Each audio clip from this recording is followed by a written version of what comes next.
Fala, meus queridos, fala, rapaziada, fala, galera, aqui quem fala é Matheus Souza. Seja bem-vindo ao New Podcast, um canal interativo, informativo para você ter acesso a conteúdos relevantes. Eu tô aqui com alguém especial, meu pai, pastor Michel Roberto, meu pastor, líder da comunidade cristã Visão do Reino, desenvolvedor do projeto Família e Casamento no Altar. Você que ama a chamada pastoral, você que ama servir a Cristo, esse é o papo que você tem que ouvir. Esse é o assunto que você tem que ouvir. Eu tô com ele, pastor Michel Roberto. Obrigado. Obrigado por aceitar o nosso convite. Obrigado por apoiar o nosso projeto. O senhor é um pai para mim. O senhor sempre me apoia, sempre confia em mim. E eu agradeço a Deus pela sua vida. Pastor Michel Roberto, pode falar um pouquinho aí pro pessoal? Primeiro eu quero louvar a Deus por essa oportunidade, Matheusão. Quero agradecer você, parabenizá-lo por esse projeto. Um projeto abençoado, né? Esse canal aí, né? New Podcast. Isso. Eu creio que vai alcançar muitas pessoas. Para mim é uma honra estar aqui com você hoje. Você sabe o carinho, o amor que eu tenho pela tua vida, pela tua família. E eu acredito cegamente naquilo que Deus vai fazer através da sua vida neste canal. Vai alcançar muitas pessoas. O que você precisar de nós estamos aqui para te servir, filho. Amém, Tamo meu junto. pastor. Obrigado. Te amo, você sabe disso. Pastor, eu gostaria de começar perguntando ao senhor como que foi o seu encontro com Cristo. Primeira pergunta eu faço. O senhor nasceu no berço evangélico? Não, no berço evangélico, né?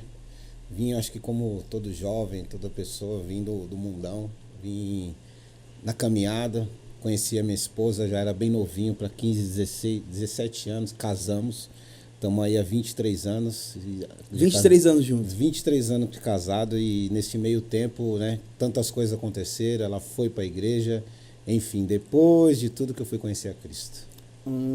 Então, como o senhor não nasceu no berço evangélico, o senhor teve um encontro com Cristo dentro desse inteirinho, para me entender, desse tempo, do casamento com a bispa, veio a convenção, o senhor conheceu a Cristo e tal, como é que foi? Eu vim do mundo de loucura. A bispa, né, minha esposa, a pastora Ana Paula, quero até mandar um beijo para ela, se ela estiver assistindo. A bispa do beijo, poder. mozão, te amo. Ela foi para a igreja primeiro e eu fiquei naquele processo, né, no mundo perdido, viciado, né, se prostituindo, enfim, fazendo grandes coisas, mas chegou um dia que eu já não aguentava mais. 7 anos nessa pancada, Matheus. 7 anos, pastor. 7 anos nesse sofrimento. Desculpa interromper, o senhor era usuário? Sim, usava cocaína, tomava um querosene terrível. O senhor conheceu isso em qual tempo, pastor? Da sua adolescência? Na adolescência. Fui dar aquela experimentada e me viciei. E foi naquela empolgação, indo, quando vejo, eu estava viciado até a tampa, né? Mas já estava casado, já estava, que nem meu tio dizia, depois de velho, tá começando a aprontar, meu. Trabalho. Enfim, eu me afundei nessa vida e foi. Minha esposa foi para a igreja, aceitou a Jesus, lá na igreja do Tabernáculo, lá da pastora Joselane, ali na João Ventura. Uma mulher de Deus, Mateusão, uma mulher benção de Deus. E a pastora ficou lá 7 anos. 7 anos. 7 anos, irmão, buscando pela nossa casa, pela nossa família. Meu Deus, buscando 7 anos é tempo, pastor. Pela família. Quando ninguém mais acreditava em mim, ela ainda acreditava que Deus poderia fazer alguma coisa sobre a nossa casa, sobre o nosso casamento. Nos olhos humanos, irmão, já tinha decretado, estava tudo acabado. Mas não, você conhece a bispa, uma mulher de fé, uma mulher de coragem, né? E ela buscando, um dia eu tive um encontro com Deus dentro do banheiro da minha casa. Do nada, chegou do rolê. Cheguei louco, depois de 3 dias, entrei dentro da minha casa. 3 dias fora, pastor? 3 dias. Saía de casa na sexta-feira e voltava só no domingo. E eu lembro que eu cheguei em casa, muito louco, ouvi a voz do Espírito pela primeira vez dentro do banheiro de manhã. E acordei pela manhã depois, por volta do meio-dia, falei para ela, vou para a igreja com você.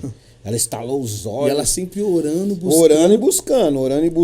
Uma mulher edificadora do lar, uma mulher sábia, cuidava de mim, cuidava das filhas, do ambiente dentro de casa. Nesse tempo o senhor já tinha a Gabriele, que é a mais velha, e a Fernanda. A Fernanda era uma bebezinha, né? A Fernanda tinha meses. A Gabi já era uma mocinha e a Fernanda tinha meses. E eu cheguei naquele dia e falei para ela assim, amor, é o seguinte, eu vou pra igreja com você hoje. E eu acordei aquele dia, ela tinha feito a melhor comida como todos os dias. Sempre se dedicando ao marido, independente de como estava a sua situação. Independente da loucura, ela sempre cumprindo o seu papel. Sempre cumprindo o seu papel de mulher, sempre cumprindo o seu papel de serva. Eu lembro que naquele domingo de manhã, Eu levantei. Era um domingo. Era um domingo de manhã. Ela tinha feito uma comida, uma lasanha que eu mais gosto de comer. E eu nem comi por causa da abstinência das coisas e tal. E eu falei pra ela, vou pra igreja com você. Mas é o seguinte, eu vou do jeito que eu quero. A gente errado ainda impõe as coisas, irmão. Né? A gente ainda impõe as coisas. A gente ainda impõe as coisas. Ela, como você vai? Eu falei, eu vou de bermuda e vou de boné, só se for assim. Aí eu falei, ela falou, amor, vai do jeito que você quiser. Depois de 7 anos orando, irmão, buscando, você acha que ela ia impor alguma coisa? Se eu quisesse ir de chinelo, eu iria. Fui, Mateusão. Subi aquelas escadas daquela casa, a igreja Tabernáculo é numa casa no alto assim. Sentei naquelas escadas, sentei naquele banco. A igreja inteira esperando. Não, a igreja inteira esperando, irmão. Quando eu subi a escada, aí quando eu subi a escada, tipo, todo mundo olhando pra mim. Eu achei estranho. Falei, meu, ou ela falava muito de mim aqui, ou o povo tava, né? Sentei naquela cadeira, lembro se fosse hoje. O culto era na cozinha e você vê, era tão pequeno e o altar ficava, o púlpito ficava na sala. Nossa. E aquela mulher ministrando uma palavra, eu lembro até hoje, a palavra do filho pródigo. A palavra do filho pródigo, sabe? Volta que Deus tá com saudade de você, volta que o pai tá com saudade. Antes dela terminar o sermão, eu já levantei, fui aceitar Jesus e tipo assim, a igreja quebrantado. Toda... Não, quebrantado. Tipo assim, eu fui impulsionado. Foi um culto preparado para sua convenção, foi. Ali nascia a chamada. Ali nasceu minha chamada. Aí na hora que eu cheguei, sentei, me levantei diante do altar, ela perguntou se queria, eu falei que queria, eu já em lágrimas. Aí eu lembro que eu olhei pra trás assim, a igreja chorando, sabe? Um irmão meu, Adriano, né? Um irmão na fé que falava muito de Deus pra mim também. Todo mundo chorando. E ali eu comecei a minha caminhada com Cristo, né? Naquele dia, há 9 anos atrás, em cima daquela casa, aquele sermão do filho pródigo, só que todos sabem. Os primeiros passos na Bíblia, os primeiros encontros. Batismo com o Espírito foi lá também? Batismo com o Espírito Santo através do pastor Fabiano, um grande homem de Deus, um servo de Deus que nos ajudou muito no começo da nossa caminhada. E ali começou o trabalhar de Deus na minha vida. Quantos anos o senhor tinha nesse momento? Eu tinha naquela época, eu acho que 28, se eu não me engano. 28 para 29. E ali começou, né? O meu processo. Porque também ali nós estamos falando do processo de libertação. De libertação. Você imagina, você ter uma vida de promiscuidade a vida toda. Loucura, aquelas coisas todas. Aí de repente você, poxa, aceitei a Cristo. E agora, como vai ser? E os amigos? Os amigos. Os caras estranhou, foi difícil, né? Isso foi em meados de que ano? 2009? 2009, por aí, 2008. Aí você, tipo assim, os amigos é aquilo que você escuta. E aí, vai se esconder atrás da Bíblia? Tal, agora você vai se esconder atrás da Bíblia, tal. O cara sabia que você era da loucura. Que eu tava na rua, sempre não aceitava ali, o novo homem. Aí, mas é tipo assim, mas tinha uns que também falavam assim, não, se é isso que você quer mesmo, é isso mesmo, é a melhor. Os caras não queriam arrastar também. E todo mundo respeitou. Então é assim, começou aquele meu processo. Com o apelido do senhor era como presidente? Presidente, chamava de presidente. Os caras chamavam o senhor de presidente. Aí, tipo, tinha o processo da libertação, né? O processo da libertação foi o mais difícil pra mim. Por quê? Porque teve dias que eu achei que eu não ia conseguir, Matheus. É mesmo, você? Teve dia que eu achei que eu não ia conseguir vencer o... Porque a gente só vê o quanto a gente é dependente de alguma droga, de alguma coisa, quando a gente decide parar. Porque quando a gente tá no negócio, a gente fala assim, a gente tá no controle, a gente tá no controle de tudo, tá tudo certo, tá tudo na benção. Mas não, mano. Quando eu decidi parar, eu vi o quanto eu era dependente do negócio. As minhas abstinências eram tão fortes que eu ficava batendo a cabeça na parede, irmão. Sério, pastor?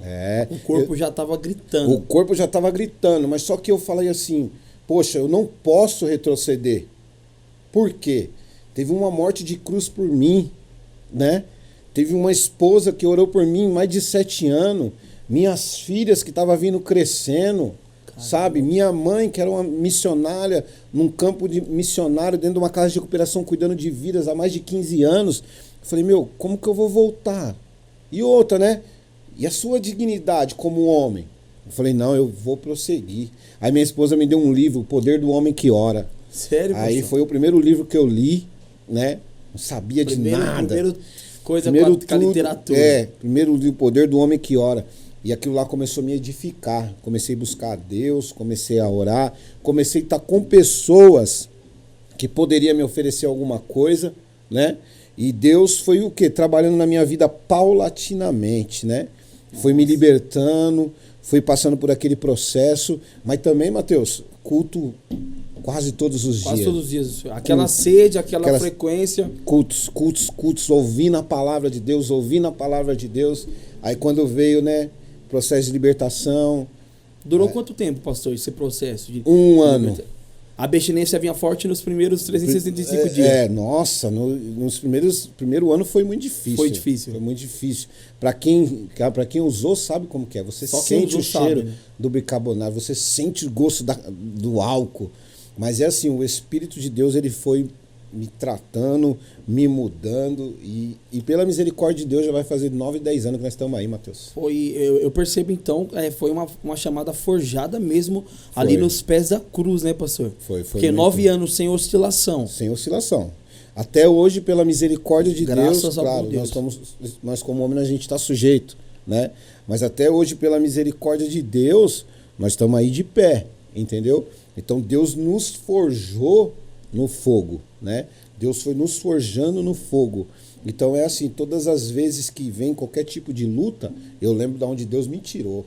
Falei, não, eu não posso mais, como eu posso dizer, voltar, né? Porque, como eu costumo dizer para vocês, né, que está lá comigo, que o caminho que me trouxe até aqui, a ponte que me trouxe até aqui, ela já caiu lá atrás. Eu não posso voltar mais. Eu não tenho como mais voltar, né? Eu estou junto com ele, estou junto com Cristo e estamos aí caminhando, filho. O que eu acho, já para nós passar para o segundo tópico, mas o que eu acho interessante dessa chamada do Senhor, quando o Senhor conta testemunho para nós, sim, frequentemente lá no altar, é que o Senhor, como homem, assume também que o Senhor teve abstinência, teve momentos que o Senhor pensou claro, chegar ao pico de quase usar, mas o Senhor resistiu. Essa resistência que o Senhor teve, claro que também foi pela sua chamada, sim, pelo Cristo inserido dentro de você, mas também foi pelo acompanhamento da família, pastoral. Sim, a minha esposa, ela foi um grande fundamento na minha vida nisso daí, né? Minha esposa, minha família, minhas filhas, né? Minha mãe, também tenho a minha irmã, a pastora Paula, foram pessoas que... A outra minha irmã que eu perdi no meio perdeu nesse tempo. Nesse tempo, a Carla, foi pensa numa jovem cheia do Espírito Santo. Foram pessoas que me ajudaram demais nesse processo de libertação. Mas eu vou falar uma coisa para você, Matheus. Se eu não quisesse, eu não teria chegado até aqui. Eu poderia ter dado 1000 desculpas, que eu não consigo, que eu não vou conseguir, que é difícil. Eu tenho uma mãe missionária que na época ficava dentro da casa de recuperação tomando conta de homens, né? Dependentes químicos. E ela tinha um dependente químico lá na rua. Então, é assim, eu poderia muito bem falar, mãe, vou me internar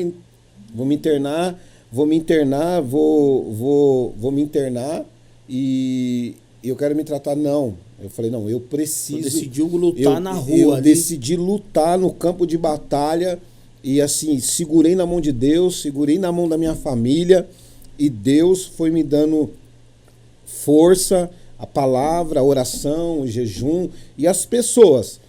Você tem que se rodear. Eu falo por mim. Não sei quem tá vindo agora. Eu me rodeei de pessoas que poderiam agregar alguma coisa para mim, Matheus.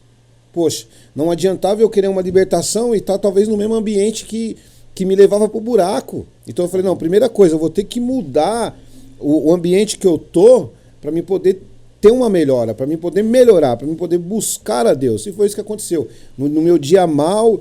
Alguém me dava uma palavra, o outro me dava uma palavra, o outro orava comigo, a minha esposa orava comigo. E assim a gente foi vivendo. Então, assim, a base de tudo, até hoje, é o quê? Foi a minha família. E aquelas pessoas que tinham algo de Deus para poder passar para mim. Aí que entra a constituição familiar. Sim, nossa. Como é que foi a sua volta? Na verdade, um novo homem dentro de casa. Nossa, foi... Fernandinha, Gabi, pastora Ana Paula, tá enxergando agora um novo homem. Porque Cristo mudou literalmente o Senhor... da água pro vinho, limpou, purificou. E como foi esse novo passo para Cristo? Matheus, para mim foi muito gratificante, né? Porque eu sempre fui assim, querendo ou não, independente de estar no mundo ou não, eu sempre fui um bom pai, né? O senhor sempre teve uma... Eu sempre, dentro da minha casa, eu nunca desmaltratei a minha família, nunca judiei da minha esposa, nunca judiei das minhas filhas. Tipo assim, eu tive o meu momento de loucura, mas tipo assim, eu sempre tive o respeito dentro da minha casa. Entendeu? Isso então, é com a minha vida para Cristo, para elas foi uma alegria muito grande. Nossa. Né? Porque era a cereja do bolo. O que faltava. É o que faltava. Entendeu? Para dentro da minha casa. Era o que me faltava para dentro da minha casa. A cereja do bolo. Então, quando eu vim para Cristo, que eu via a felicidade da minha esposa, a felicidade da Fernanda, a felicidade da Gabi, isso aí não tinha preço, né? Sabe? Eu poder acordar junto com as minhas filhas de novo, com a minha esposa de novo dentro da minha casa, coisa que eu não fazia há muitos anos. Isso aí não tinha preço. Então, assim, uma das coisas que me impulsionou, além de crer na promessa de Deus, de Cristo sobre a minha vida, foi ver o bem-estar da minha casa, da minha família, das minhas filhas, da minha mãe, das minhas irmãs, enfim. Um ambiente de paz. Né, era um ambiente de bênção, depois que as coisas foram se encaixando, sabe? Porque quando você quer, você se posiciona e você fala, é isso que eu quero, as coisas automaticamente começam a se encaixar na sua vida. É bênção de Deus. Pastor, então aí nós estamos falando de quê? Do pastor Michel já cru, porque o senhor veio... Então precisava de o quê? De uma doutrina. Qual era a doutrina? Desculpa a pergunta. Qual era a doutrina da pastora Ju? Era um regime mais fechado, uma doutrina mais... Não, a pastora Ju ela era bem mais tranquila, né? Tranquila. Mas só que era assim, ela era ela é uma pastora que ela gosta das coisas muito corretas. Nossa, ela era uma benção. Ela é uma pessoa assim de muita oração. Uma pessoa de busca. Então e você assim, estava no berço espiritual ali. Eu estava no certo, até que uma vez eu lembro que eu falei que eu achei que nenhuma das minhas abstinências eu não ia aguentar.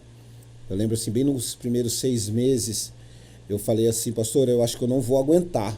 Falou para ela? A gente estava assim num canto na casa, assim, tinha um corredor. Eu falei, pastor, eu quero falar com a senhora. Ela falou, o que foi? Pastora, eu acho que eu não vou aguentar. Aí ela... regalou o olho pra mim assim, Matheus, e falou, não vai aguentar o quê? Falei, pastor, as abstinências tá muito forte. Isso já uns 6 meses lá, todos os cultos. 6 meses, frequentemente aos cultos. Frequentemente aos cultos, 6 meses assim. Aí eu falei, pastor, acho que eu não vou aguentar, eu vou parar. Aí ela parou, olhou pra mim assim, Matheus, um minuto, ficou olhando dentro da bola do meu olho assim, eu travei, eu falei, o que ela vai falar pra mim? Foi uma das palavras mais importantes que eu ouvi na minha vida, que eu tava precisando ouvir naquele momento. Por isso que eu sempre falo assim, eu sempre vou acreditar no ser humano, porque alguém lá atrás acreditou em mim. Ela falou assim pra mim, ó... Que forte, mano. Se Deus... Olha as palavras que ela falou, pastora Joselã. Se Deus não te mudar, eu entrego o meu cargo pastoral. Que autoridade, meu Deus do céu. Eu fiquei olhando, Matheus, para aquela mulher... Eu falei, essa mulher só me conhece há 6 meses. 6 meses. Se ela acredita em mim, que possa haver uma mudança através desse Deus que eu estou ouvindo há 6 meses, então eu tenho que acreditar. Meu Deus. Ela falou, eu vou colocar o meu cargo pastoral. Se Deus não te mudar, eu entrego. Rapaz. Aí aquilo eu falei, não. Quando eu vi que existia uma pessoa que acreditava em mim, eu falei assim, eu vou para cima. Eu vou para cima. Aí Deus começou a conduzir a minha vida. Deus começou a fazer. E minha esposa, minhas filhas me ajudando, aí as coisas começaram a fluir ministerialmente sobre a minha vida. Que forte, mano. É muito forte. Pastor, isso aí bate com aquilo que nós falávamos, né? De um liderado estar próximo ao seu líder. Porque podemos dizer que uma das primeiras experiências que o senhor teve espiritual foi próximo da pastora Jo, né? Da pastora Josilane. Pastora Joselã. Foi uma das Porque maiores. ali o senhor teve... Ali, na verdade, foi uma confissão que o senhor teve a ela. Sim. Dizendo que não aguentaria e tal. E ela soube lidar com isso, acreditou e confiou no senhor. Eu acho que a partir dali, eu acho que se ela não tivesse me dado aquela atenção, aquela palavra, eu teria retrocedido. E é por isso, sabe qual que é o problema da nossa geração hoje? Quando a gente acha que a gente está perto de cometer o ato do pecado, sabe o que a gente faz? A gente procurar uma liderança, os nossos pastores, procurar aquele que nos lidera. Sabe o que a gente faz? Importante. A gente se retrai com vergonha. Se isola. Se isola. Ah, não vou falar com o meu pastor. Ah, não vou falar com o meu líder. Não. Por quê? Eu sabia o que eu queria. Então, eu sabia o que eu queria. Então, eu vou chegar nela e vou falar. E ela liberou aquela palavra sobre a minha vida. Aí foi onde falei, não, eu não estou sozinho. Eu não estou sozinho. É a importância, pastor. A importância. De um líder confiar no seu liderado, acreditar nele. Você está entendendo? Então é assim, por isso que eu sempre ensino para vocês. Vocês estão com dúvida, nos procure. Não vai agir por conta própria, não, porque senão vai dar ruim, irmão. Caramba, vai dar ruim. Que forte, eu falo porque eu passei por essa experiência. Quando eu achei que eu não ia aguentar mais, eu falei, pastor, eu acho que eu não vou aguentar. Aquela mulher colocou o cargo eclesiástico dela acima de uma pessoa que estava mal chegando na igreja. Falei, não, se ela acredita em mim, eu vou acreditar em mim e Deus vai me dar força e as coisas foram acontecendo na minha vida. E olha como é que tá hoje, meu Deus. Hoje eu tô aí pela misericórdia de Deus, pastor, caminhando. Dentro desses 6 meses foi esse período que o senhor teve com a pastora, confissão e tal. Ela ajudou o senhor, confiou no senhor. E daí em diante, como é que foi? Como o senhor assumiu o primeiro cargo eclesiástico? Quem te reconheceu? Sim, eu comecei a trabalhar lá no tabernáculo mesmo, como obreiro. Aí depois de um ano e pouco, acho que quase 2 anos, aí a pastora Joselã, ela nos reconheceu como um diácono da igreja. É mesmo, primeiro como cooperador, como diácono da igreja, ela nos reconheceu. A gente começou, senhor e a bispa. Nós começamos a servir aquela igreja como diáconos. Foi um momento muito, muito top. Um momento muito abençoado, de muito aprendizado, onde a gente começa a ouvir os profetas falar com a gente, que Deus tem um propósito sobre a nossa vida e, enfim, as coisas começam a acontecer sobre a nossa vida. Pastor, né? É isso que eu ia falar agora. Isso é muito importante porque o senhor teve os primeiros passos, né, no cargo eclesiástico e tal, ela reconheceu, e o problema dessa geração de hoje era sobre exatamente isso que eu ia falar. Ele se converte a Cristo, aí eles adotam uma nova visão por ele mesmo ler as Sagradas Escrituras, não que isso é mal, mas sempre tem que ter um acompanhamento. Sim. E pelo acompanhamento, o senhor teve o reconhecimento, continuou servindo lá ainda por quanto tempo? Lá eu fiquei 2 anos servindo ela como diácono. A coisa que eu mais gostava era colocar água no altar para ela. É mesmo, pastor? E uma coisa que eu me identifiquei muito, eu gostava muito de recepcionar as pessoas. Nossa, como eu amava. O senhor até hoje é assim. Até hoje eu gosto de recepcionar as pessoas. Um seja bem-vindo, um vai com Deus, um volte amanhã, estou te esperando. E eu lembro que eu descobri ali uma das minhas chamadas, de eu estar ali sempre recebendo o povo, na porta, tá recebendo, cuidando, servindo a água, arrumando a casa de Deus, colocando alguma coisa. E Deus foi o quê? Junto desse trabalho, foi nos reconhecendo. Depois de um tempo, Deus ele nos prouve a mudar de ministério. Foi quando a gente chegou lá no Ministério da Assembleia de Deus Refúgio. Pastor Alexandre. Pastor Alexandre. Na época, o meu pastor foi o pastor Alexandre. Pastor Alexandre. Pastor Alexandre Santos. Eu costumo dizer que o pastor Alexandre foi um divisor de águas ministerialmente na minha vida, né? Nós tínhamos o nosso pastor presidente, que era o pastor Abner Silva. O pastor Abner Silva também, quem conhece ele sabe a autoridade que Deus tem sobre a vida dele. Meu Deus, é demais. Assim como Deus usa o pastor Abner, né? Mas é assim, quem me discipulou, aí eu fui conhecer a outra parte do evangelho, foi o pastor Alexandre. Né? Ele aplicou, veio apresentar a instituição, uma outra, porque lá a pastora Jo era a igreja apostólica, não? Sim, era uma igreja apostólica. Tinha tipo essa linhagem. Agora o senhor está conhecendo uma nova doutrina. Pentecostal. Assembleia de Deus. Meu Deus, foi forte. E me fala um pouquinho como foi essa experiência. Eu lembro que o pastor Alexandre, eu conheci ele através do pastor Edson, né? O meu cunhado, meu irmão na fé. Nosso profeta da comunidade. E eu conheci o pastor Alexandre. E ele estava começando um trabalho lá no Jardim Aliança, lá perto do campo do Sávica. E eu fui visitando ele, fui cultuando um dia e tal, e Deus nos direcionou até lá. Aí na época até a pastora Jó falou, vai na paz, eu sei que Deus tem grandes coisas para sua vida. Abençoou. Me abençoou a minha esposa. Nós fomos para lá, começamos lá, aquele ditado, né? Começamos a arrancar toco. Eu lembro que era só eu, pastor Alexandre e minha esposa, pastora Regina e minha sogra. E o senhor ainda é diácono? Eu ainda diácono, aí nós começamos. Aí eu fui descobrir o que era visita no lar, o que era fazer um culto no lar. O senhor já estava trabalhando já, então. Aí lá ele me ensinou, lá o pastor Alexandre, até se ele ver esse vídeo, Deus abençoe, pastor Alexandre, eu amo a sua vida. Pastor Alexandre Santos. Pastor Alexandre Santos eu falo que foi o meu discipulador, meu mentor, né? Aí ele me ensinou o que era ser um diácono, por onde que eu ia, como que eu teria que agir, por onde que eu caminhava. E aí ele me ensinou. Ali ele me forjou. Ali ele me forjou como obreiro mesmo. Ali ele falou, não, tem que ir por aqui, vai por aqui, diácono é assim. Eu lembro que quando a gente começa a fazer a obra de Deus, aí a gente começa a ler um pouco as escrituras, Deus começa a passar algumas coisas para nós quer já se sente autoritário. Quer pregar. De não ouvir mais ninguém.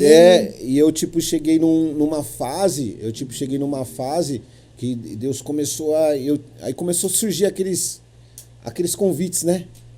Chegou a surgir aqueles convites. Aí eu vou aqui, vou ali, vou lá. Aí um dia ele me pegou. Foi mesmo? Opa! Ele chegou e falou assim, quero que você entenda uma coisa. Eu nunca quero parar a chamada que Deus tem sobre a sua vida. Não quero.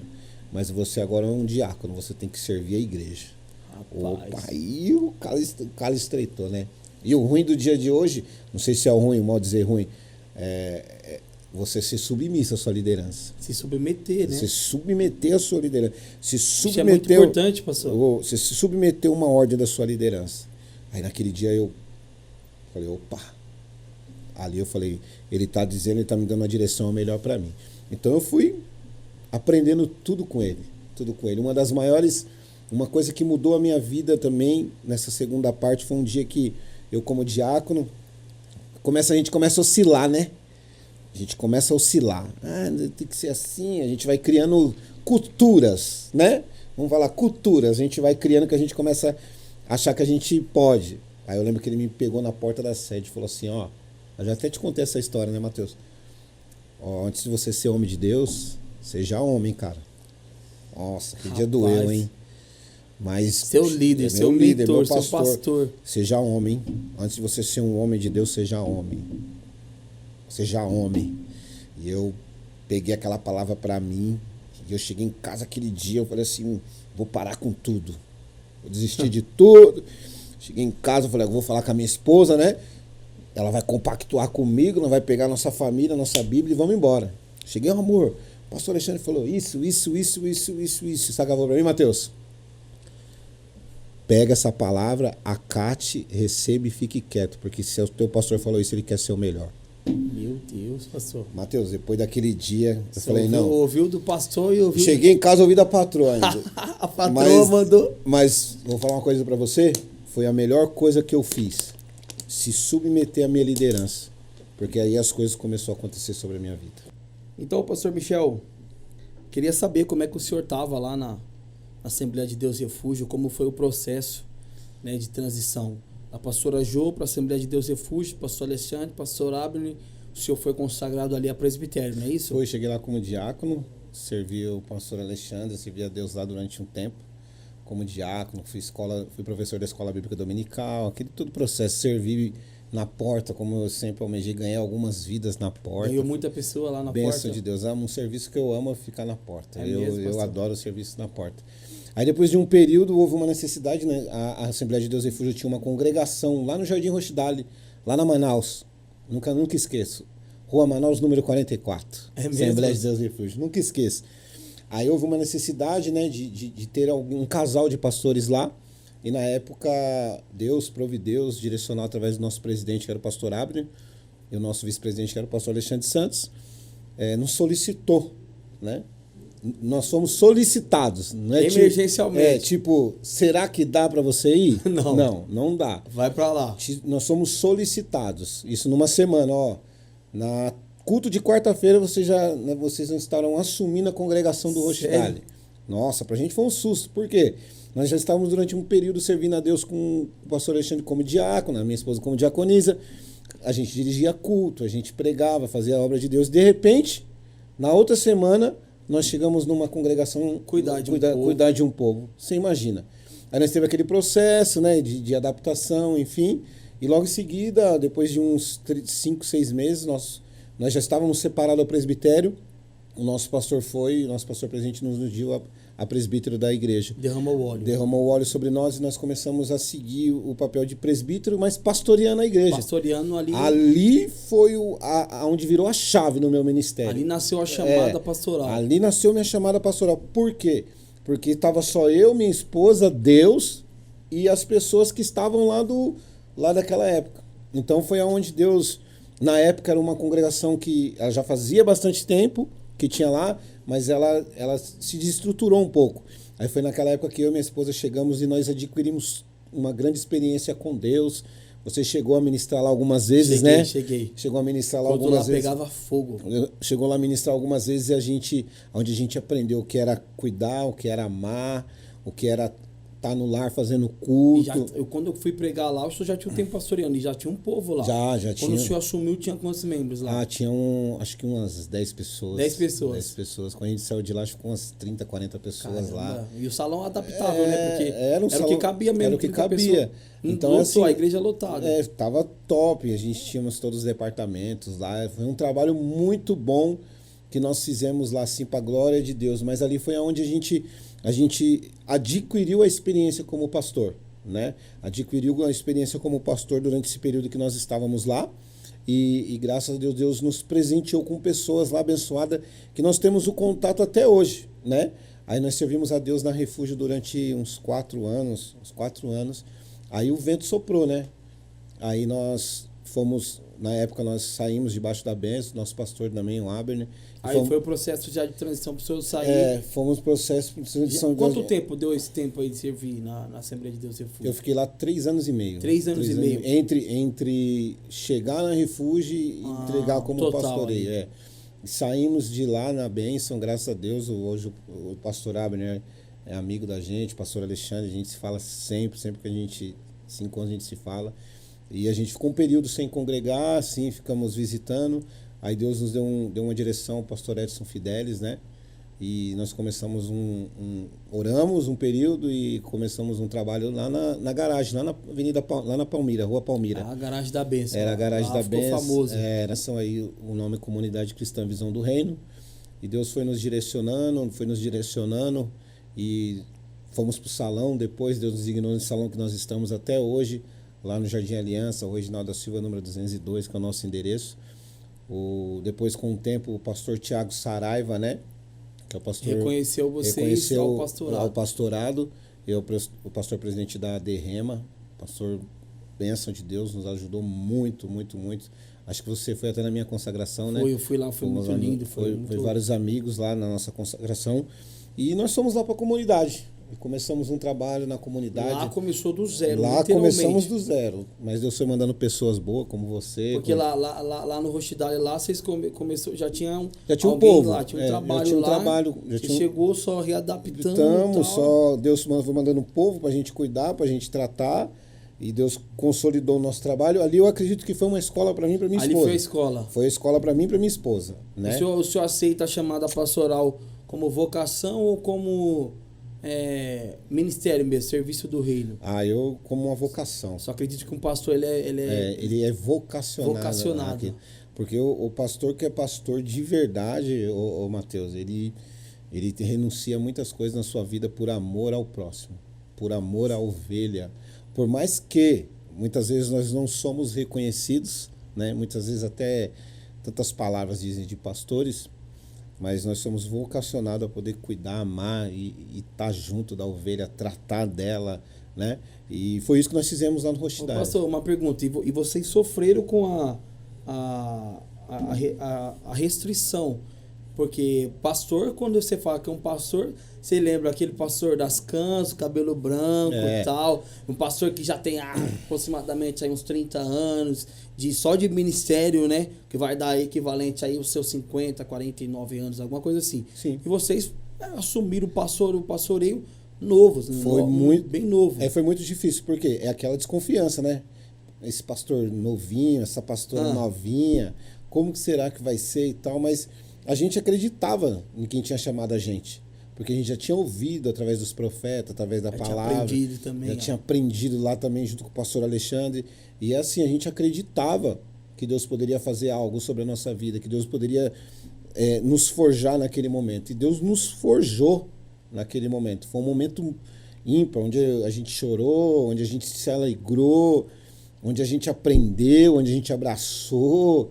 Então, assim, foi um momento ímpar. Então, quando nós partimos, nós sentimos muito pelo povo que nós deixamos lá. Deixou lá. Deixamos um povo lá. É isso que eu ia falar, pastor. Tem um apego, né? Queira ou não. Não, tem, porque você... Quanto tempo o seu pastor, como presbítero, mas pastoreando na Assembleia de Deus Refúgio? Como presbítero... Já na função de tomar conta, assumir a igreja... 2 anos. 2 anos. 2 anos. Pra deixar o povo é difícil. Aí foi muito difícil na minha saída você deixar, por quê? Você pega desde do cru, né? Bebezinho, você vai dando leitinho, você vai cuidando, você vai tratando, você vê a pessoa crescendo, você vai formando a pessoa. Então é assim, tem situações, tem ciclos que ele se inicia e se termina, iniciou e terminou. Então é assim, quando a gente viu, foi deixar lá, foi difícil.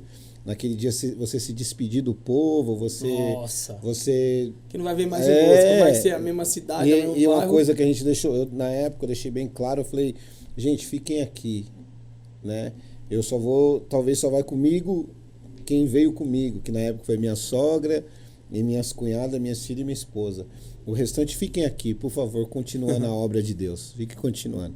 Enfim, mas mesmo quando a gente for... Porque pelo apego poderia acontecer, né? Tipo, não, vou com o pastor, tal, vou com o pastor. Eu pedi, fiquem aqui, né? Teve alguns que seguiram, outros optaram em ficar, mas é assim, foi o crescimento. Depois a gente começou essa nova etapa lá na comunidade cristã Visão do Reino, né, Matheus? Mesmo, o que eu tenho muita dúvida é o quê?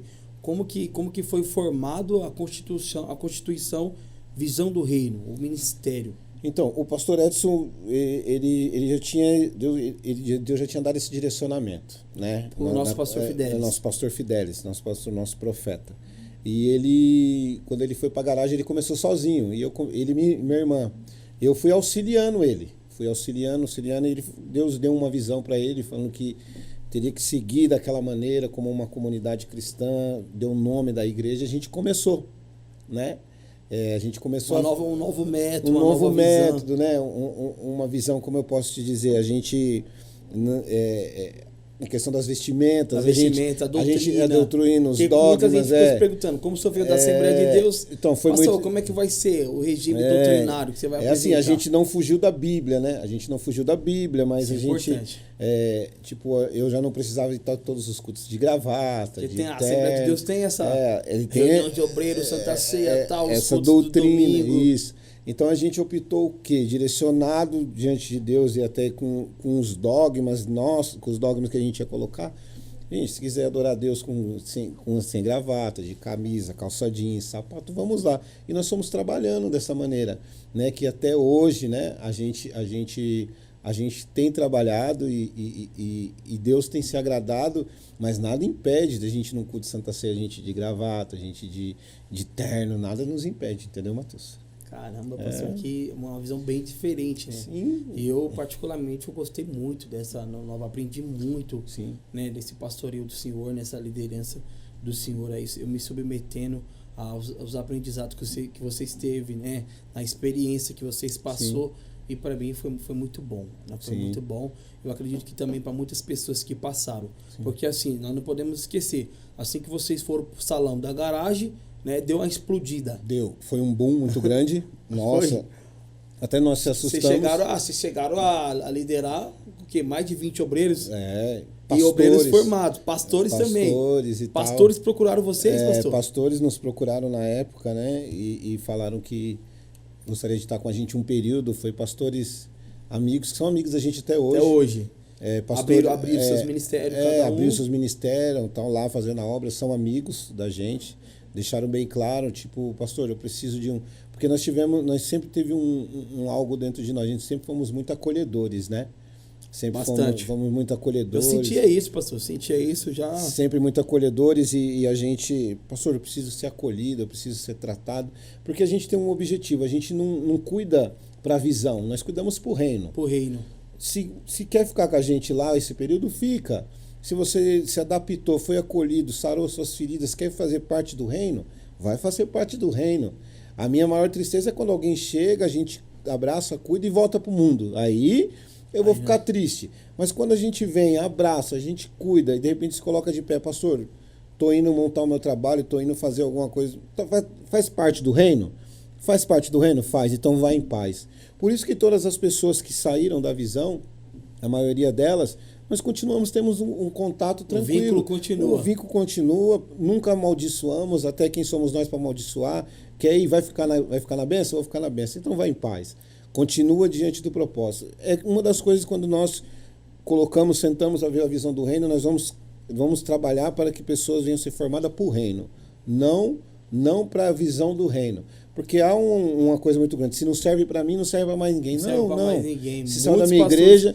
Tem essa visão. Saiu da minha igreja, eu não vou falar mais. Saiu da minha igreja, eu não estou mais junto. Não. Nós estamos ali trabalhando que a pessoa seja formada para o reino.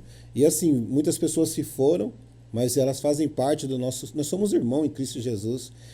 O céu é o mesmo. E tipo assim, outras pessoas estão vindo. Então nós estamos vivendo o quê? Um novo tempo. Um novo tempo na visão do reino, consolidando, trabalhando, não fugindo da maior essência que é o amor, né? E não fugindo da maior essência que é pregar a palavra de Deus. Então é assim, Mateus. Hoje nós estamos vivendo um novo tempo diante de Deus na comunidade. Estamos estabelecendo as estacas, reconstruindo as muralhas. Mas Deus tem dado crescimento na obra dele. É forte, filho. Pastor, eu não poderia deixar passar. Como que foi para vocês o período da pandemia? Como é que foi?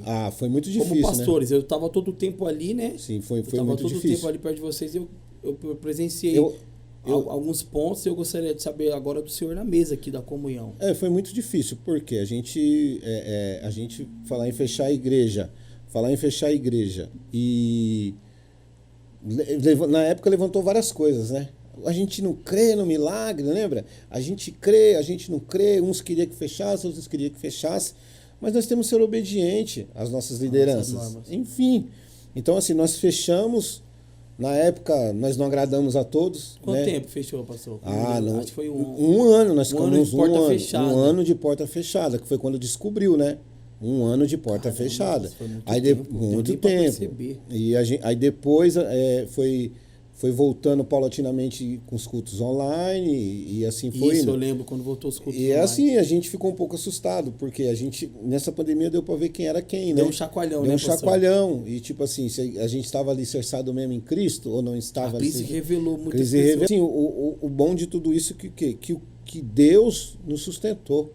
Em momento algum a gente deixou de cumprir os nossos deveres, as nossas obrigações, e estamos aí.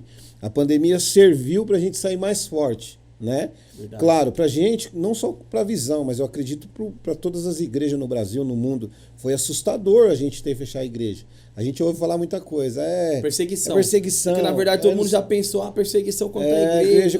Não vamos fechar, não, vamos contra. São quase 500 mil pessoas, se eu não me engano, mortas. É gente demais. Muita gente. Então é assim, a igreja fez o seu papel e a gente segue até hoje, seguindo as normas, com 30% das pessoas, álcool em gel, medidor de temperatura. E acreditando que isso vai passar, porque tá vindo a vacina aí, né?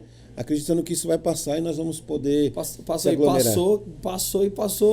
Nós passou no nível alto, porque se nós formos ver os nossos cultos, os cultos têm lotado de pessoas. Tem sido lotados. Frequentemente as pessoas estão vindo aos domingos, na terça-feira. Isso tem sido um sinal de que o povo voltou com sede. Sim, nós acreditamos nisso, né Mateus? E eu creio que esse novo tempo aí que da igreja, eu falo na igreja num todo, né? Que nós estamos vivendo aí depois dessa pós-pandemia, as pessoas vão se afirmar cada vez mais na presença de Deus, filho. Foi um momento que Deus talvez sacudiu para ver quem era quem de verdade, entendeu? Verdade. E nós vamos continuar firme, né? Nem Jesus agradou a todos, imagine nós. Verdade. Então nós vamos continuar no nosso foco, continuar fazendo as coisas de Deus e o nome dele vai ser glorificado. Ô pastor, mais uma pergunta. Uhum. Tem muitos pastores que procuram o Senhor, muitos líderes, né? Tem até membros, né, de outras denominações que procuram o Senhor.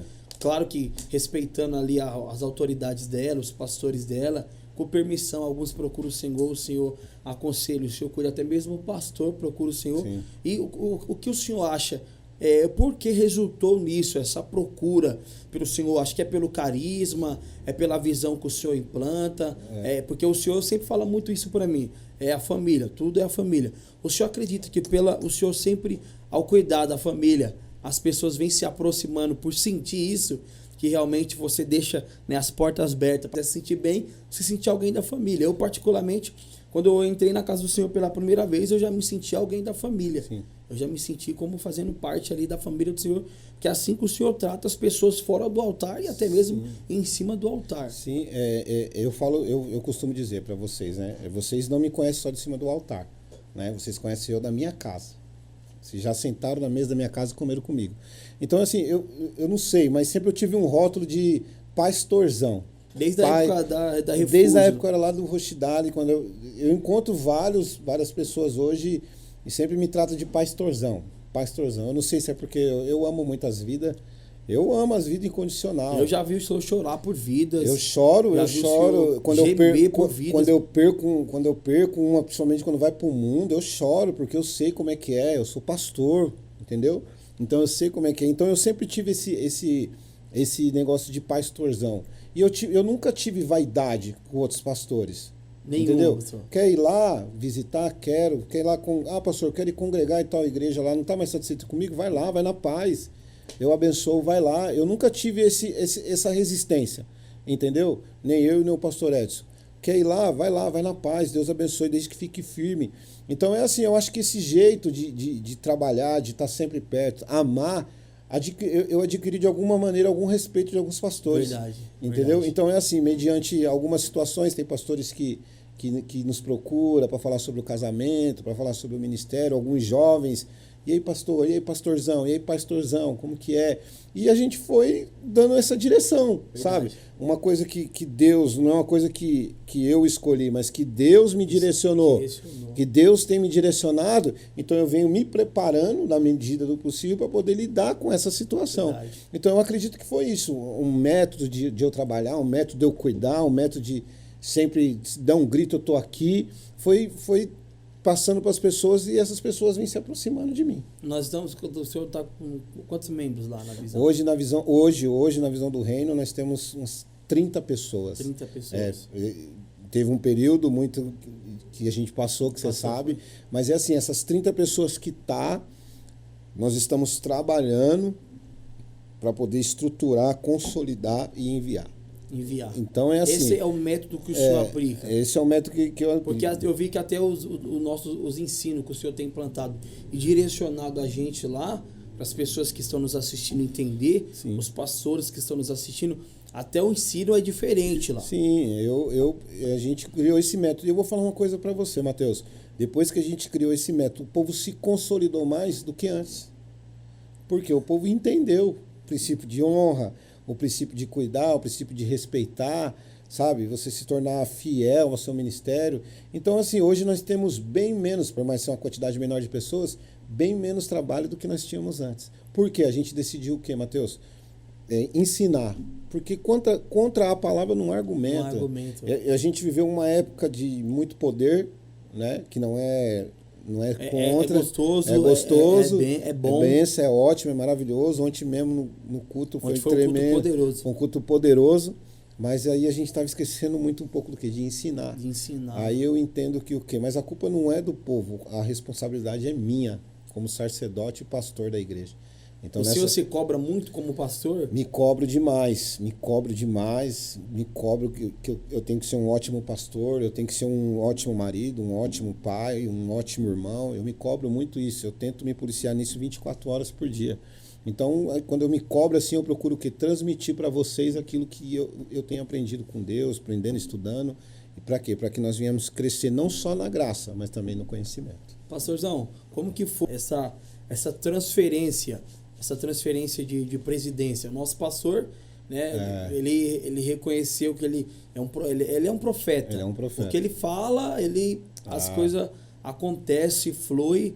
Ele tem sido uma experiência para nós também, uma referência, sim, pastor Edson Fidelis. E como foi para o senhor? É isso, do seu irmão de convenção, seu irmão de chamada, seu cunhado. Pra mim foi... a gente trabalhava nós dois. Aí o que a gente acontecia? nunca teve vaidade entre nós, né? Nunca, nunca teve. Lá, não é porque eu tô na frente do Senhor, nunca percebi nada, nunca teve nada, houve nada acerca desse tipo. Sim, nunca teve nenhum tipo de vaidade entre nós de ser o presidente ou vice-presidente, enfim. Mas só que chegou uma hora que a gente reconheceu que a gente via que o povo ficava meio... Pra onde que eu vou? Quem é o pastor? Quem não... Você tá entendendo? Pelo fato de ter duas cabeças. Ter duas cabeças. Quem é o pastor? Aí nós oramos a Deus, assim, eu orando, ele orando. Aí na última reunião que nós tivemos geral com nossos líderes, né? Ele sentiu no coração de falar assim, a partir de hoje o pastor Michel, ele é o pastor... Passou a presidência ele falou assim, senhor. O pastor Michel, eu vejo que ele é o pastor presidente e a partir de hoje eu estou debaixo da direção dele, como todos vocês. Meu Deus. Foi muito forte. Você estava lá na reunião. Eu passo essa direção da presidência. Não, acredito que os pastores que estão ouvindo nós aqui... eu creio que foi um ato de submissão, ato de humildade muito tremendo. Ele falou, eu passo a presidente, o pastor Michel... Porque ele respondia legalmente documentação como pastor presidente. Como pastor presidente. Ele falou, hoje eu passo... autoridade, tudo para a vida do pastor Michel. Então hoje é tranquilo, eu sou o pastor presidente, ele está designado, mas ele é o nosso profeta. Tudo naturalmente. Naturalmente, não teve vaidade. Tipo assim, o respeito por ele também não foi perdido. Autoridade, ele né? Continua sendo, a autoridade dele. Entendeu? As mesmas decisões a gente toma sempre, claro. Hoje a palavra maior é minha, por eu ser o presidente do ministério, mas todas as decisões nós levamos para nós quatro que somos... Tem uma mesa conselheira. Nós temos uma mesa conselheira. São 4 pastores, para o pessoal entender, né? Pastor Michel Roberto, presidente, pastor Edson Fidelis, pastora Paula e pastora Ana Paula. E nós temos a mesa, que você e sua esposa faz parte dela, que quando nós tomamos uma decisão, nós levamos para a mesa. Né? Primeiro os votos, o que a gente decidir, mas a última palavra é sempre minha. Né? Mas graças a Deus a gente nunca teve problema com isso, né? Rapaz, a gente sempre tomou as decisões. É bonito de se ver. Acredito que também vem, né, das experiências que vocês teve, né? Sim. O forjamento ministerial que vocês tiveram, que levaram a esse princípio de honra e de humildade ao mesmo tempo. É porque a gente ouvia muito o quê? Quem é o pastor da igreja? Quem é a visão da visão? O pessoal falava. Como é a visão da visão? Não entende, são 4 pastores, quem dirige? Então é assim, a gente precisou passar por o que a gente passou para a gente poder adquirir experiência e não cometer os mesmos erros. Então, hoje eu sou o pastor da igreja, eu sou o responsável, sou o presidente do ministério, o pastor Edson é o nosso profeta, o nosso pastor, mas tudo que gira de responsabilidade é na minha conta. Que bonito. Então, depois que nós tomamos essa... Isso é o reino. Depois nós tomamos essa atitude na reunião, as coisas destravou. Por quê? As pessoas sabem onde um ou outro vai designar, um ou outro vai fazer, o que um ou outro vai fazer. Então as coisas... sabe, cada um sabe a sua delegação. Isso, cada função. Um sabe da sua função. Então as coisas começaram a caminhar. Foi bênção de Deus. Que coisa linda de Deus. E pastor, sem vaidade. Isso é bonito de se ver. Né? Sem vaidade, sem vaidade. Ô pastor, e vocês pretendem trabalhar com casais agora na comunidade cristã Visão do Reino? Sim. Vocês já têm um projeto, esse projeto está crescendo, eu faço parte dele, está crescendo muito. Família e Casamento no Altar, nasceu na comunidade cristã Visão do Reino, mas o senhor abriu ali uma porta e está fazendo em uma outra denominação. Sim. O projeto, de amigos nossos, né? Amigos nossos. O projeto Família e Casamento no Altar, ele cresceu, ele no finalzinho, no final da nossa passagem na Refúgio, o começo na visão, as pessoas começaram a procurar eu e minha esposa. Por quê? Porque as pessoas viram o que Deus fez na nossa vida, né? Porque as pessoas olhavam e falavam assim, poxa, como que o Michel era o que ele era, se tornou a pessoa que ele é, e como que a pastora Ana Paula conseguiu isso? Então as pessoas começaram a nos procurar, querendo aconselhamento, querendo, né? E a gente começou a orar, amor, vamos montar um projeto nosso aqui pra gente cuidar de casais, qual vai ser o nome? Começamos a orar e Deus deu essa direção.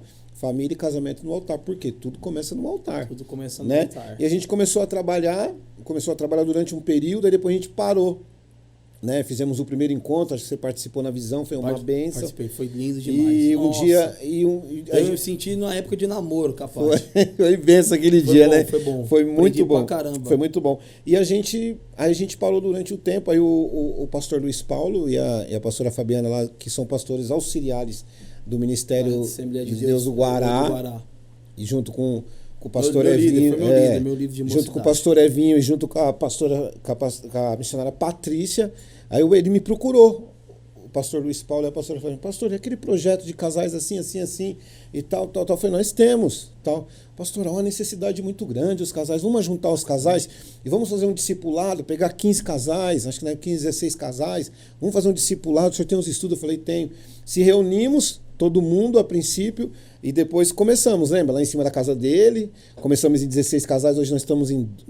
Começamos em 16 casais. 16 casais, aí casamos bastante casal, e depois alguns foram desistindo, porque é sempre assim, né? Sempre... Tem um espiritual por trás, né? Tem, não, é muito forte, você trabalhar com casais é muito difícil. É a constituição da família, o inimigo ele luta muito. Então, 24 horas. A gente estamos fazendo lá aquele discipulado que você participa, falamos muito de tudo. Bom, aprendemos bastante coisa. Falamos de tudo, inclusive agora no sábado, aí, no dia 12 de junho, nós vamos ter o nosso encontro, né? Dia dos Namorados. Dia dos Namorados vai ter encontro. Vai ser top. Eu vou comer pizza até umas horas. Eu também vou. E tipo, a gente começou novamente o projeto Família e Casamento no Altar.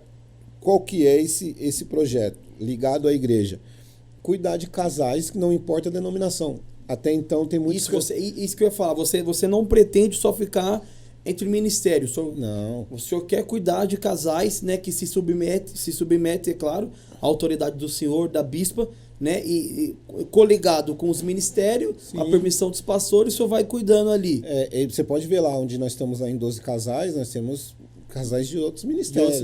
Que está lá junto com a gente, mas todos na mesma visão do quê? Da restauração da família. Então, assim, um pouco da experiência que eu e minha esposa tivemos, à luz da Bíblia e alguns estudos que nós temos, nós vamos aplicando, ensinando, passando a experiência, e aqueles que entenderam o propósito do projeto, você está lá junto com a sua esposa, tem visto o crescimento de cada um dele. Então, assim, é um projeto muito ousado que nós estamos aí batalhando, investindo aí, sabe? E assim, graças ao pastor Luiz Paulo, a pastora Fabiana, assim, tá com a gente aí nesse projeto, nos auxiliando muito. E a gente estamos nesses 12 meses, no final do ano nós vamos reunir todos os casais num sítio, com seus filhos, vamos ministrar a vida de vocês serão 3 cultos poderosos, nós vamos selar isso daí. Vamos encerrar no final do ano essa turma. Aí em janeiro nós vamos abrir novas turmas aqueles que quiserem. Isso é importante, pastor, porque, tipo assim, as denominações, aqui eu me converti, aqui eu nasci espiritualmente, né? Acredito que também, tipo, variadas por aí. Existe uma cobrança, né? Pro jovem que começa a namorar, eles não implantam um período, de namoro. Mas a cobrança é rígida. Namorar, já tem que namorar, noivar e casar. Sim. E o que estava acontecendo, né? Eu casei com a minha esposa, ela tinha 16 anos, eu tinha 18 anos. Nós éramos muito jovens, né? Sim. Então, o que aconteceu com muitos jovens que automaticamente vieram se unir num lance matrimonial, mas vieram romper, né, futuramente, posteriormente, porque a cobrança para casar era mas não tinha esse discipulado entre os casais. A estrutura, né? Não tinha essa estrutura. Isso que é importante, né? O que o senhor está implantando agora é esse novo método, porque já que quer fazer o jovem unir, cumprir um princípio bíblico, o homem, a mulher deixará o pai e a mãe, irá se unir, né, ao seu marido, e ambos se tornarão uma só carne, que é um versículo bíblico. Para cumprir isso, primeiro também tem que ter a estrutura por detrás, para ter essa cobrança. Nós temos lá no nosso discipulado lá 2 casais recém-casados, novinho. Recém-casados, novinho. A Cauane, o Felipe e o Rian e a Jaine. São 2 casais novos, né? Que eles estão lá sedentos de aprender, né? Porque... E também, pastor, não chega nem ser o que... é fogo de palha, tá emocional. Quando eu casei, a minha esposa, muita gente fala do cartório, nós éramos os mais novos, pô. Sim. A gente olhava pra nós e falava, ainda é uma criança tal. Né? E nós já vai fazer 7 anos junto, a minha esposa. O que me alegra eu fui lá visitar eu fui lá visitar, que faz parte do projeto, fui lá visitar o Felipe e a Cauane. Aí na hora que eu cheguei lá na casa deles, tava na geladeira da casa deles, todos os estudos que nós fizemos, os tópicos do projeto. Ele falou que ele olha aquilo lá e ele coloca em prática para que as coisas venham a dar certo na vida dele. E eles tiraram mó mamão, sabe por quê? Porque pegar do começo é melhor. Casou agora, já tá colocando em prática. E é aquilo que a gente fala, as pessoas estão tendo a oportunidade de fazer algo que eu e a minha esposa e você, talvez você não tiveram, irmão. Eu tive só um mero acompanhamento ali do pastor Luiz Paulo, da Fabiana, me ajudaram muito no começo. Mas, tipo, na época nós não tinha nenhum apoio, nós não estudava sobre isso, colocamos as roupas em uma só cômoda ali e pronto, casamos. E eu e a minha esposa, nós tivemos que aprender tudo o que é na raça, né? São 23 anos. 23 anos junto. 23 anos. A gente teve que aprender muito na raça, eu e ela. Então, hoje é assim, hoje nós temos a oportunidade de passar um pouco da nossa experiência, né? Junto com a palavra, junto com os ensinamentos. Para quê? Para que as pessoas, claro, aquelas que quiserem, né, não sofrer o que nós sofremos, né? É básico. A mulher sabe edificar o seu lar, o homem, que é o sacerdote, cuida do lar. E assim aqueles estudos que a gente vai fazendo. E Deus tem dado o quê? E eu creio que esse projeto irá alcançar muitos casais. Muitos jovens, vai alcançar muita gente. Sim. Eu gostaria de saber do senhor qual conselho que o senhor daria para um jovem, quem sabe que está nos assistindo agora, pretende casar, porque o jovem, na verdade, né, ele sofre uma necessidade dele ter alguém. Porque assim, no mundão ele tinha o quê? Várias opções de ter amigo, parceiro, companheiro. Não que na igreja isso não tem, isso deve continuar. Deve continuar. Só que os momentos do jovem ali, ele vai estar sozinho. Porque se o parceiro dele chama ele para fazer um rolê, ele não, eu pretendo ficar em casa. Né? Não quero. Aí nisso que nasce a necessidade de ter uma companheira. Porque ele não tem mais um parceiro de copo, não dá para ele mais frequentar certos lugares que ele frequentava antes, que agora é cristão, ele não pode frequentar. Então, qual é o conselho que o senhor daria para um jovem que está começando agora, que quer constituir uma família? Porque eu aprendi a ser homem mesmo, ter atitude de homem, atitude responsável mesmo, quando eu aprendi a olhar para a minha família. Né? Eu não casei só para ter um ministério, eu não casei só para servir. Né? Eu casei porque eu queria constituir uma família. Então, isso, eu acredito que o projeto Família e Casamento no Altar vai implantar isso, como está implantando para o Rian, como está implantando para o Felipe, que são novos que já estão aprendendo a responsabilidade de cuidar da casa, de cuidar da esposa. Porque o senhor sabe muito bem que se ele não cuida da esposa, ele não vai cuidar de uma igreja. Com certeza. Então, qual o conselho que o senhor dá para um jovem que agora constituiu uma família, que já tá vendo uma menininha ali na mocidade, quer se apaixonar, quer entrar nesse flor da pele aí? Primeira coisa, ter uma vida de oração, irmão. De oração. Tem que ter uma vida de oração, uma vida de consagração. É igual você acabou de falar aqui, muitas pessoas, ela pula etapa da vida dela. Né? Porque às vezes os hormônios estão flor na pele, eu não quero pecar e tal, tem tudo aquele assunto. A maioria. Os hormônios estão milhão, tal, vou casar e tal, porque eu preciso. Não, irmão. O que acontece? Você pula etapas da sua vida. Entendeu? Vai pulando etapas da sua vida. Aí quando chega, porque o casamento, irmão, a gente só conhece a pessoa de verdade quando a gente tranca a porta e nós se tranca dentro. Aí já era. Aí não tá mais com a maquiagem, não tá mais com a chapinha, o cara já não tá mais com o ternão ali. Ali é quem é quem. Você tá entendendo? Aí ali é onde você diz. Primeiro bebê, aí ali já pega uma barriga. Ali você descobre quem é quem. Aí, tipo assim, no namoro você não sabe quem é quem. Sabe. No namoro, você não sabe, que você só vai saber mesmo quando você... Aí eu vou descobrir o defeito dela, ela vai descobrir o meu defeito e assim sucessivamente, entendeu? Então o que eu falo, um conselho que eu dou pra quem quer já começar a namorar, irmão, ora primeiro, sabe? Tenha paciência, espera com paciência no Senhor, ora, conhece a irmã, conhece a menina, dá um tempo. Famoso Salmos 40. Vai esperando no Senhor com paciência. Vai orando, vai buscando, vai procurando conhecer. Vai saber se o camarada gosta de trabalhar. Sabe? Porque tem o que acontece? Casa, quando cai pra dentro, o cara não quer trampar. Pastor, o senhor que fala com autoridade sobre família, casamento e tal, eu gostaria de saber a sua opinião. O senhor acredita que Deus prepara a mulher ou o homem que escolhe? O marido que escolhe. É uma pergunta bem polêmica. Essa é uma pergunta bem polêmica. Mas eu vou falar uma coisa pra você. As duas coisas. Deus, ele prepara. Mas você tem que olhar ela e falar, será que é essa que Deus tem pra mim? Vai fazer uma análise ali. Por quê, irmão? De repente você olha aquela lá. Nossa, é a minha Rebeca. Ela, me apaixonei, vou casar, quero ela. Aí chega dentro de casa, não sabe fazer um arroz, irmão. Nossa, não sabe fazer um feijão. O pessoal que tá assistindo aí, deixa a opinião nos comentários aí. Ó, não sabe fazer um feijão, não sabe lavar uma roupa, não sabe... Vai chegar em casa, sabe qual vai ser a primeira crise? Quando você chegar e quiser comer e não ter, vai ser a primeira crise. Primeira crise aí vai estourar no colo de quem? Do pastor. Aí você casa, você teve a imagem do seu pai lá, sempre trabalhador guerreiro, aí casa com um camarada que não quer trabalhar, não quer fazer nada. Aí o que vai acontecer? O casamento vai dar ruim, aí separa cedo, aí o que acontece? As bênçãos de Deus já não começam a ser como antes. Então, para você que está indo agora, está começando agora, vai orando a Deus, vai com calma, né? Vai caminhando devagarzinho, vai pedindo uma direção para Deus. Deus, será que é essa? Segura os hormônios. Será que é esse? Será que é por aqui? E orando e dando discernimento, conhecendo a moça e você conhecendo o rapaz. Para quê? Para que quando você chegar dentro, porque eu falo com propriedade, dentro de 4 paredes é outra situação, meu filho. Aí depois que você foi lá, diante do homem, que é o juiz, diante do pastor, que ele libera a bênção, como que você vai voltar atrás? Você vai arrebentar com tudo aquilo que você construiu há anos. Aí sabe qual que é a consequência? Como eu já vi, volta pro mundo, ela volta pro mundo, aí as consequências ficam piores sobre a vida. Começa transferindo culpa. Você tá entendendo, filho? Que foi aquilo, então, por isso que eu falo, o projeto Família Casamento no Altar é isso.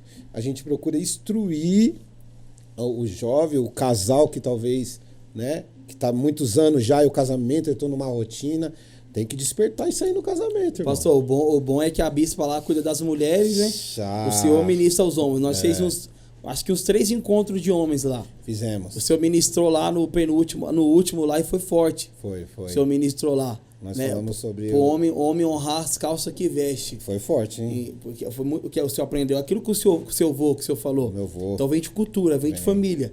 Então acho que bom. Antes do jovem começar a pensar, né, em casamento, ele tem que se posicionar como homem, como tal. Homem. E a mulher da mesma forma. É porque você vai tirar uma jovem de dentro da casa dela, você vai tirar uma jovem de dentro da casa dela, e você vai ter que cuidar dela, filho. Tem que cuidar dela, já era. Tirou, já era, irmão. Então você tem que ter responsabilidade para isso. Então é a sua chance. Então há um momento ainda, Mateusão, da gente ir e fazer tudo certo diante de Deus, né? É isso mesmo, pastor. Pastor, que bom ter esse papo de comunhão com o senhor, essa mesa aqui de comunhão, esse papo de qualidade. Nós estamos chegando ao final e eu gostaria só de fazer a última pergunta e encerrar. Fechou, filho. Né? Para um jovem pregador da palavra de Deus, hoje que o tema é chamada ministerial, qual conselho que o senhor daria, né, para ele se dedicar ao ministério, se ele pensa de fato futuramente ser um pastor, qual conselho que o senhor daria? Para um pregador? Para um pregador, para um jovem jovem primeiro pregador. o teu pastor. Se não honrar o pastor, não honrar o ministério, não honrar a igreja que ele está debaixo da direção, Deus não está na benção. Então, um conselho que eu dou para você, pregador: honra o teu pastor, honra a tua liderança, porque Deus vai te usar grandemente nessa terra. Pegou aí a senha, pegou o código? Esse é o nosso pastor Michel Roberto. Você que assistiu esse conteúdo aí, deixa o seu like, compartilha. Faz essa transferência para alguém ser abençoado. Compartilha esse link e que Deus te abençoe. Pastor Michel, obrigado. Tamo junto. Obrigado. Precisamos, nós temos aí. Deus abençoe a todos. Tamo junto. Sun shining down on me. Oh, what a brand new day. Sometimes it just so feels right in your life.